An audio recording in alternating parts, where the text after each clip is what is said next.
Welcome back to Smart Money Path. Today, we're diving into a hot topic, cash versus digital budgeting. With so many options available, how do you know which method is the best fit for you? Let's break it down. First up, let's talk about cash budgeting. This traditional method involves using physical cash for your expenses.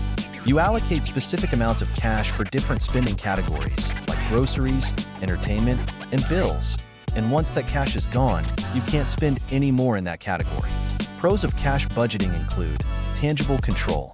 It's easier to see how much you have left. Reduced overspending. When the cash is gone, it's a natural stop. Financial discipline.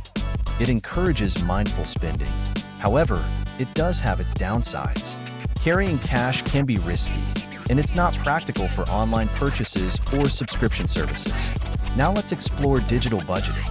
This method involves using apps or software to track your income and expenses.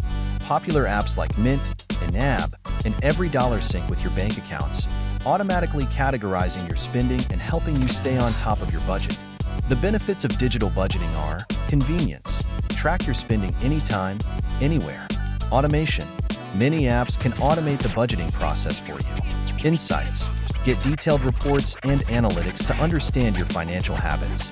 But digital budgeting can also have its challenges. It requires consistent monitoring, and technical glitches can lead to inaccuracies. Plus, it's easy to forget about your budget when your spending is just a swipe away.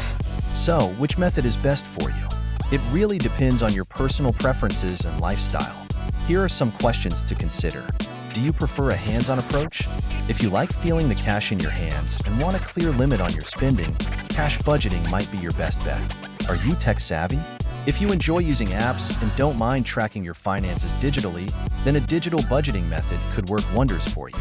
What are your spending habits?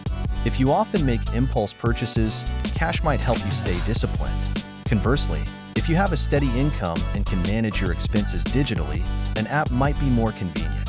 Do you make a lot of online transactions? If your spending primarily occurs online, a digital method is likely more practical. In the end, there's no one-size-fits-all answer. Both cash and digital budgeting methods have their unique benefits and drawbacks. The key is to find a system that aligns with your lifestyle and helps you achieve your financial goals. So, which method are you leaning towards? Let us know in the comments below. And if you found this video helpful, don't forget to like, subscribe, and hit the notification bell for more tips on managing your money. Thanks for watching Smart Money Path, and remember, every step you take towards budgeting is a step towards financial freedom.